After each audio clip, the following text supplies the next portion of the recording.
Hello YouTubers, Alaska Prepper here. I hope you're all doing well. I hope you're having a good week. So, as you can see by the title of this video, or the title on this video, I'm going to be talking about a couple of things today. The first thing I want to talk about is a question that Kevin Chadburn had on the video that I made in reference to silver and 401k. So his question was, do you buy smaller fractional silver? So he's pretty much asking, do I vary on the sizes of silver that I buy? And the answer to that is yes, and I'm going to explain to you why. First, I want to cover a couple of things before I explain to you why I purchase silver in different sizes. Okay, first of all, as you all know, I only have an associate's degree in general education, which, by the way, has served me very well. So I am not a financial advisor. So everything that I am going to be telling you guys is why I do what I do. Okay?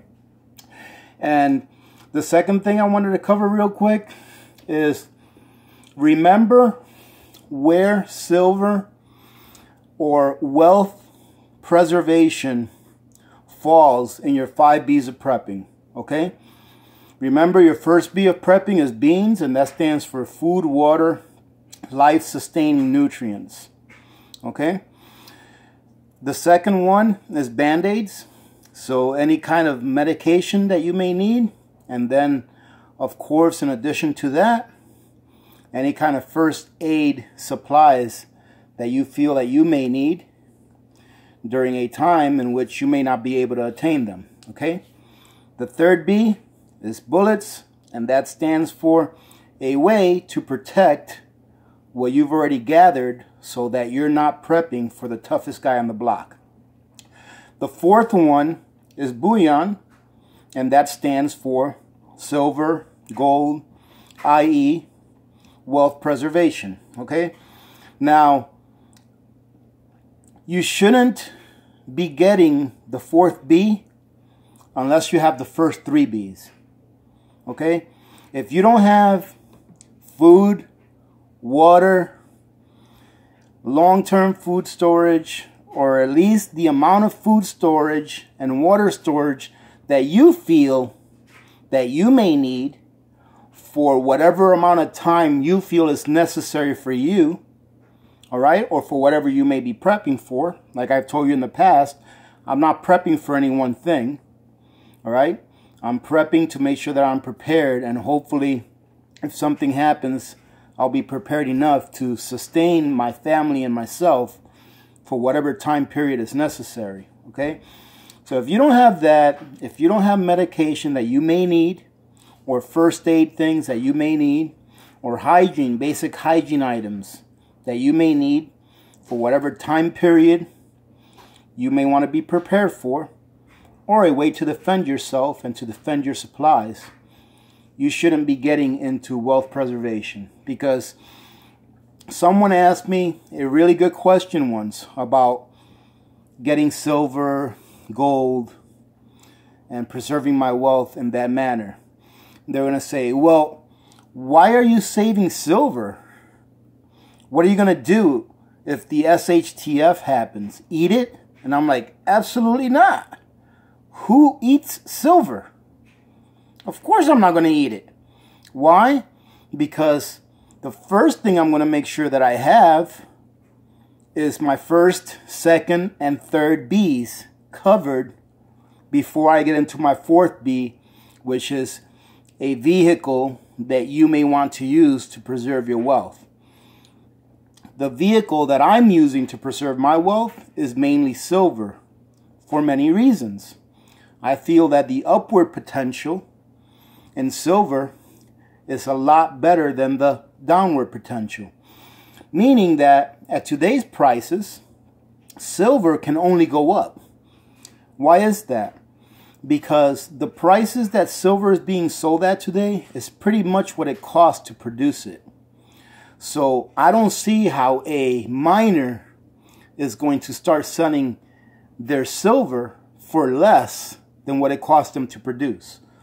So if you were making a gadget and it took you $1 to make it and package it, etc., would you sell that gadget for 50 cents or for 75 cents? No. Why? Because you wouldn't be in business too long. Okay? Right now, silver is being sold pretty close, if not in some cases lower, depending on who the miner is. Because the smaller the mining company, the more it costs them to produce the silver. Okay? So today, silver is being produced pretty close to the price of silver is pretty close to what it costs for it to be produced. That is one of the reasons why I decide to preserve some of my wealth in silver. But remember, I've already got my first 3 Bs covered, and I'm adding to those 3 Bs, on a regular basis. So as I add to those 3 Bs, if I have any left over, I go ahead and add to my 4th B, okay, which is wealth preservation. Okay, and like I said, Kevin Shadburn, he had a great question. He says, do I get silver that's in different sizes, right? And the answer is yes. The reason being is if... Another thing I need to cover is, okay, wealth preservation, more than likely, if there is some kind of a monetary reset or an economic collapse, you know where I'm getting at with this. I don't want to be a doom and gloomer. I'm not a conspiracy theorist. But if that does happen, and it can happen, it's happened several times, several hundred times in the history of mankind, where fiat currency goes to zero, right? More than 599 times, I think it is. I think it's in the 600s since the year 1034.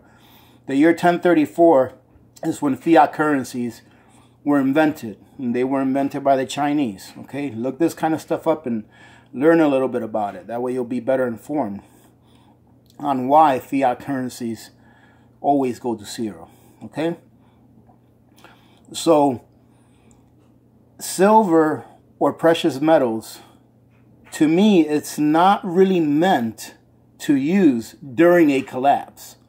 It is something that will preserve your wealth, so that if you are lucky enough to make it to the other side, so if there is some kind of a collapse or if there is some kind of an economic meltdown or anything like that, you will be able to hold on to your wealth.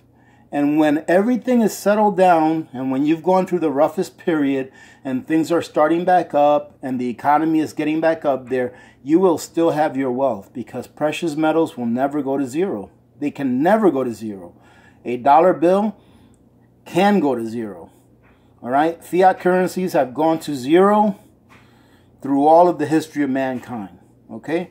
If you guys want me to make a video illustrating to you which fiat currencies and when and all that kind of stuff, I can. Okay? But all you really have to do is look that up. It's very easy to find. Okay? The most recent example is going to be Venezuela. Of course, I've mentioned several times. Before that, we're talking about Zimbabwe, okay? Before that, we're talking about Argentina, okay? And that's just in my lifetime. And I'm sure there's more than that. I would have to research it to see exactly who they were, but I'm sure there's more than that. I do believe that Yugoslavia had a economic collapse or a situation where their currency went to zero, okay? So that's what wealth preservation is for, so that it can get you through the other side and that you can still have your wealth once everything's said and done. All right? So when you do get to the other side and people are bartering with you for silver, because they are comfortable to do that now, because maybe now people they've started growing food, things are more available than they were in the beginning of whatever situation you may have gone through.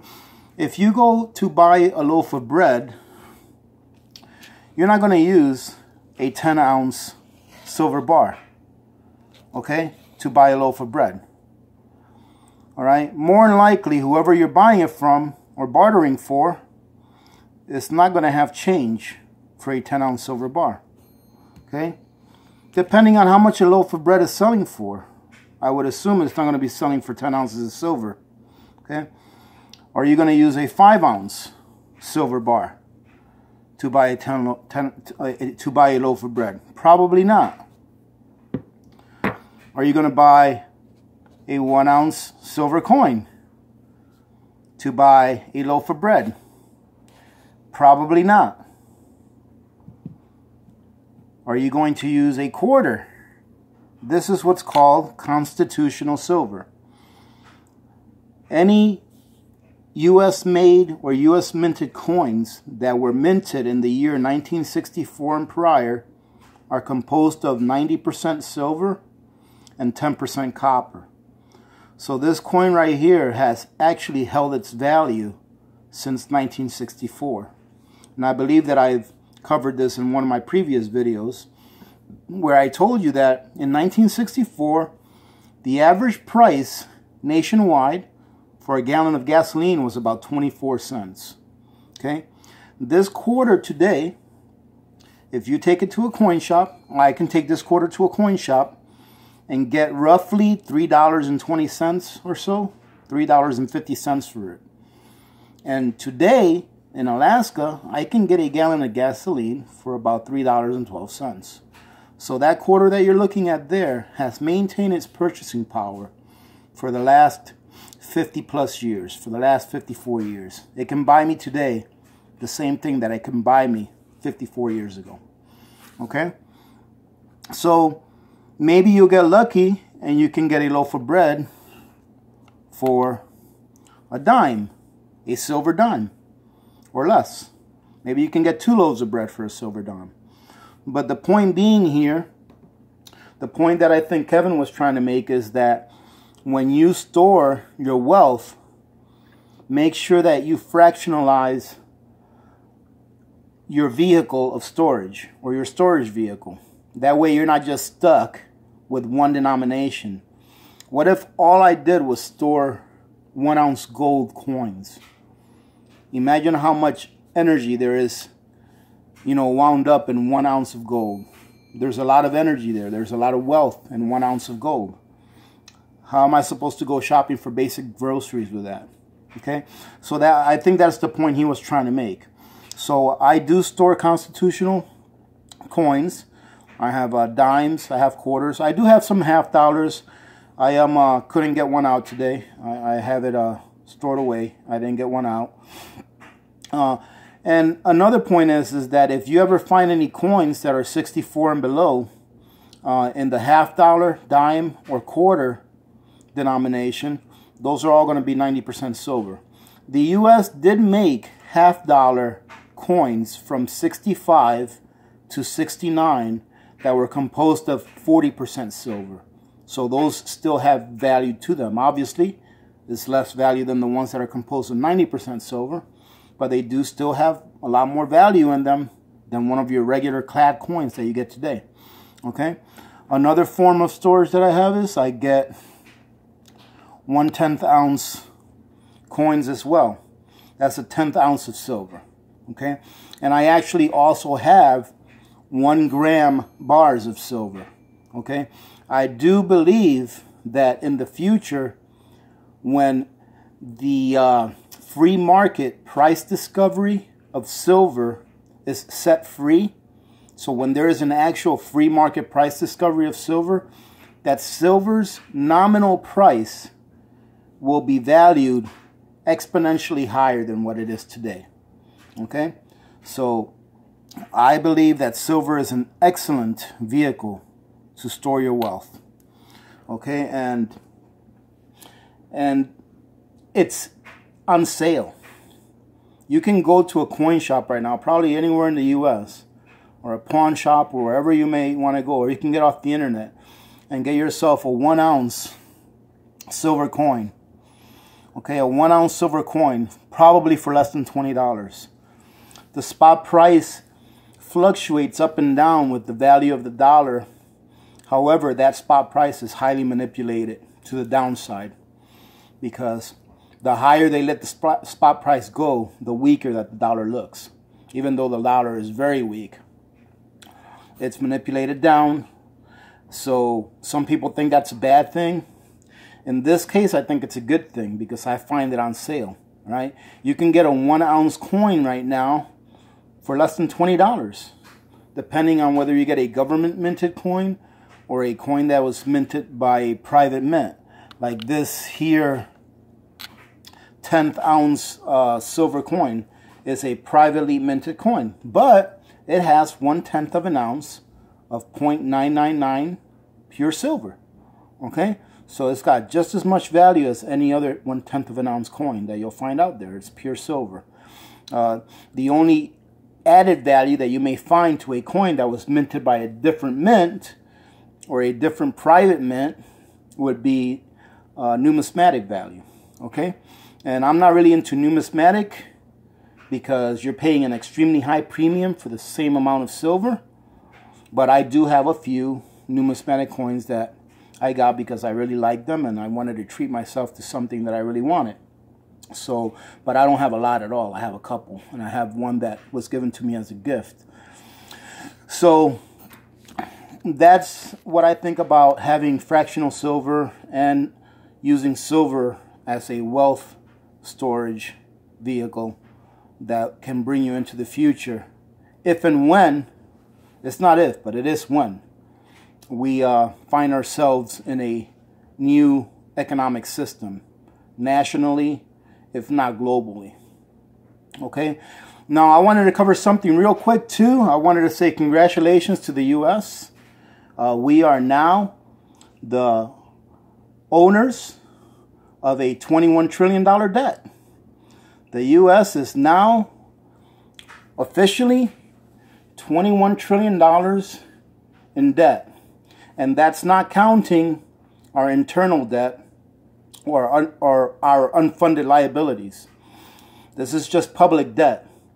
What does public debt mean? It means that you and I, or really the taxpayers, are in the hook to pay this back with future labor. And what do I mean by pay this back with future labor? I want to explain to you what debt really is.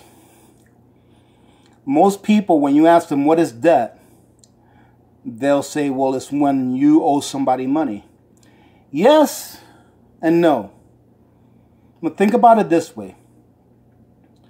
If I take out a car note for $10,000 and I take it out for 5 years, what I am really saying to myself and to the banker is I'm going to pay you X number of dollars every month for this number of months.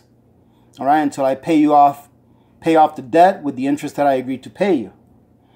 But what you're saying to yourself is, I am willing to work for the next 5 years to pay this off.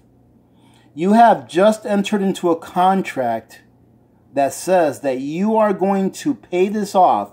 And how are you going to pay this off? By working, by selling your labor for a bill, for a paper bill.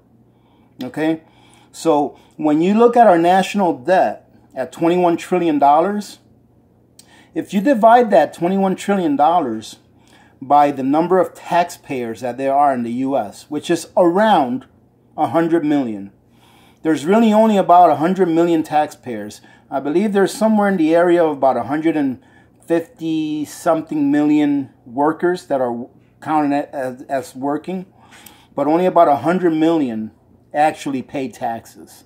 Okay, when you divide 21 trillion by 100 million, you come up with about what is it? I'm going to go ahead and do the math real quick. 21, 8, 9, 9, 12. Divide it by 100. 1, 2, 3, 4, 5, 6. Equals. It equals 210,000 hours. That means that you need to work 210,000 hours in the future in order to be able to pay off that bill. Well, I'm sorry, 210,000 hours. I'm wrong.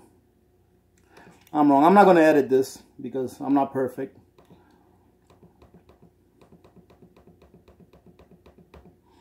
$21 trillion, okay? Now let's say that the average salary is about $20 an hour. And that's about right, because I believe that the median range salary for the US is around 40-something thousand. So let's say $20. So let's divide 21 trillion by $20. That comes out to 1,050 billion. Okay?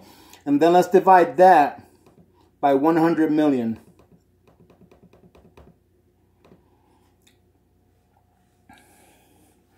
That comes out to 105,000 per. And then let's divide that by $20. That's 5,250 hours. So if the 100 million taxpayers that are working, if they would work about almost 3 years without pay, we would be able to pay off the debt at 21 trillion, not counting the interest that we still have to pay on it. Okay, so that's what we're promising. When we keep adding debt to our national debt, we are promising that the future, all right, that the future generations are going to trade their labor for money so that they can pay that debt off. So think about that next time that you know someone that wants to vote in a politician that is offering free stuff. Because it's not free. Someone's going to have to pay that off. All right? Who? We're not going to be able to do it. So who's going to do it? Our kids' kids, and they'll never be able to pay it off. So we're just going to end up being in pretty much constant servitude to pay off something that can never be paid off. I've made this video way too long. I hope you guys hung in there. I am keeping my reputation as being one of the most boring YouTube channels on YouTube, and I appreciate you guys sticking it out. If you stuck it out, congratulations. Congratulations, all right? I truly hope that you got something out of this. Give me some more ideas if you guys want me to rant on about different stuff. I want to say thank you very much to all the new subscribers. Next time I do a video, next video is going to be payday prep, all right, coming up here in a few days. And I'll do some shout outs. I appreciate every one of you. Thank you very much for the good conversation. I'm telling you, I'm learning so much from you guys. I just hope that I'm paying it forward to you all and that you're learning a little bit something, or at least waking up, all right? You don't have to really learn. As long as you're waking up, that's what really matters. Okay, ladies and gentlemen, remember to be good to each other, because when good people do good things happen. Many blessings to all of you and your families. I hope you have a great rest of the week. Remember to reach one, teach one, and repeat. If everybody did that, this world would be a better place. No, it will be a better place if everyone did that. Okay, like I said again, many blessings to all of you. Thank you so much for all of your support. I really enjoying this so much. Thank you again, and I will talk to you all later. This is Alaska Prepper, and I'm out.